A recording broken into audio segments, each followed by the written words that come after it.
and welcome to 50 Movies in 50 Weeks. I'm your host, Joey Hollywood, and I'm trying to get through all 50 movies in this 50 movie box set from Mill Creek in 50 Weeks. The movie I watched today was called Atomic Rulers. Hold on, I forgot the name of this movie. Atomic Rulers of the World. I almost said Atomic Rulers from Space, or Atomic Rulers, or Atomic Raiders. Anyways, Atomic Rulers of the World from 1964. I don't know why it's so difficult for me to say that. So I was in the middle of recording this review, and I think I got halfway through it when company suddenly arrived. So I feel like I've already done this one, but I know I haven't. I got like halfway through it, and I was like, screw it, I'll just start over again. So that's why I'm a little flustered. But, yeah, this is another Starman movie that we've covered, I think, in the second year of this series. This being the fourth. It was, I think, the second season, which was called Sci-Fi Invasion 2. Very creative with my names, I know. The main thing I remember from the Starman movies is that they remind me a lot of the first two seasons of the George Reeves Superman show.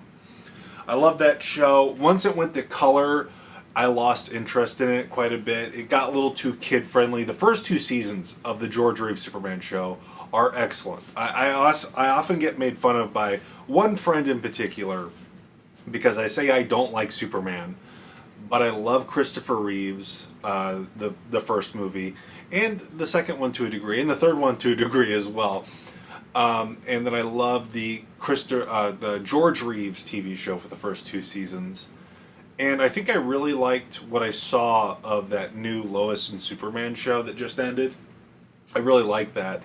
But I always say I hate Superman, and it's not so much that I hate Superman, I just hate how, to me it seems so simple to adapt that character, to do it right, and I always feel like they botch it in some way. But what do I know? I just make videos on YouTube. But to me, I feel like there's always something there's something there with Superman.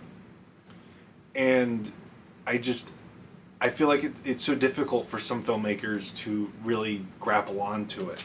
I famously dislike that Man of Steel movie, to a lot of my friends' irritation.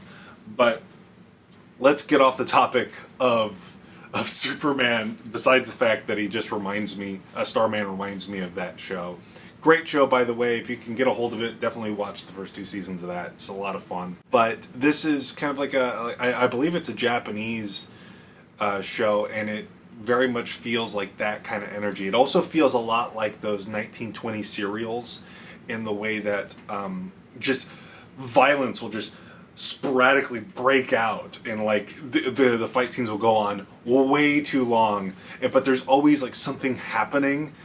It'll be like they'll like reverse jumping onto a thing and then throwing people across the room, and then like they'll turn into dummies and fall down. It's like, that's the best part of Starman, is that there's always something happening.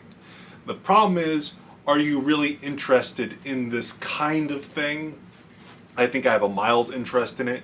If it wasn't for this series, I'd probably watch like one or two of these and go, alright, I think I got the gist of this, and never watch any more. But thanks to this series, I probably will have watched every single one now. Because there's a couple on this set, and there was a bunch on the other sets.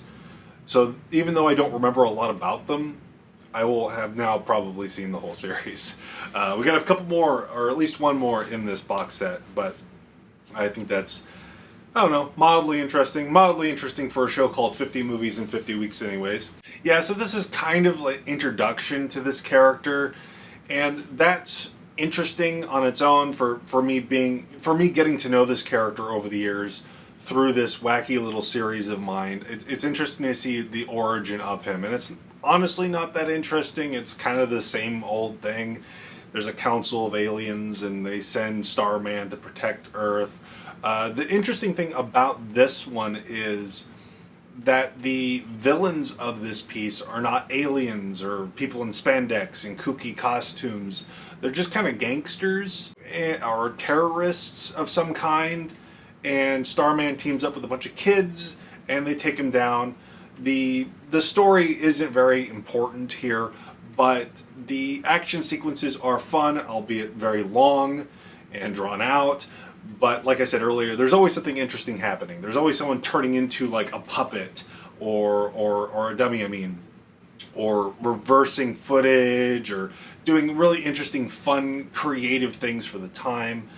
I'm sure if you were a little kid in this time period, this would have been so exciting to see on TV. I try to watch these kind of movies with the mindset of the time period.